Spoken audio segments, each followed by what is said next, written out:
Next question, is it immodest to wear a bikini? I'm going to read to you an article I just published for an internet Catholic newspaper website thing on the bikini, all right? This is just a couple paragraphs.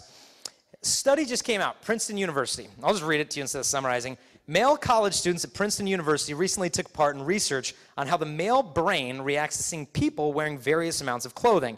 The test subjects were placed in a brain scanner, and for a fraction of a second were shown photographs of women in bikinis as well as men and women dressed modestly.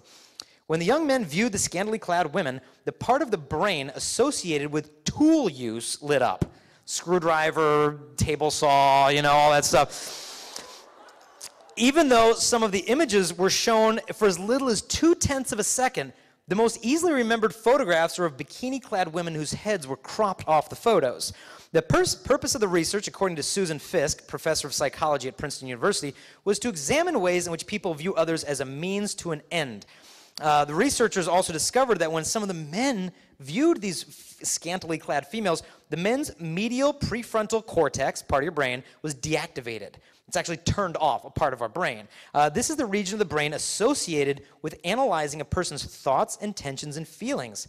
The doctor remarked, it's as if they are reacting to these women as if they were not fully human. She added, it's a preliminary study, but it's consistent with the idea that they're responding to these photographs as if they were responding to objects rather than to people. She said the discovery was a bit shocking because the lack of activation in this part of the brain is really odd because it hardly ever happens. Researchers have witnessed such dehumanizing absence of brain activity only once before, during a study where people were shown images of drug addicts and homeless people, and they didn't want to have to relate to the people, so they turned their brain away. Another study performed on undergraduates at Princeton found that when men were shown images of women in bikinis, they associate the women with first-person verbs, such as I push, I handle, I grab.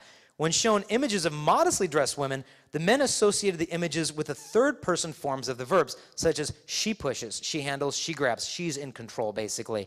In other words, fully clothed women were seen as being in control of their own actions, whereas the immodest ones to be acted upon. Although scientists were surprised by their findings, they won't come as a shock to those who know the origins of the bikini. The inventor of the bikini was this guy. He is a French automotive engineer named Louis Réard. He worked at his mom's lingerie business. When he created the first two-piece bathing suit in 1946, he hired a stripper to debut the outfit because no runway model was willing to wear it on the runway. The nude dancer, Micheline Bernardini, worked at the Casino de Paris at the time and apparently didn't have qualms about wearing underwear in public. The runway models felt quite differently.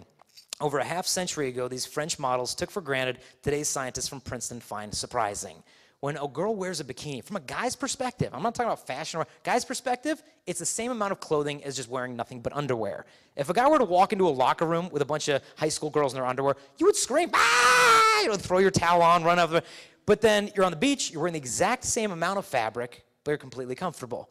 You may be comfortable, but the man's brain is identical. And so if you wish for a man to see you as for what you're truly worth, you think covering up your body is like because you're bad, or no, your body's wonderful. Perhaps it's so wonderful that it's wonderfully distracting to us, and it kind of keeps us from seeing who you are beyond your body. And so I think when a girl covers herself up, you reveal more of yourself to us, because you reveal to us there's more to you girls than just your bodies. And so if you're ever wondering, is this too tight, is this too short, is this too whatever, you already answered your own question. Opt for the modest outfit, and I think it'll help teach the boys what you're truly worth.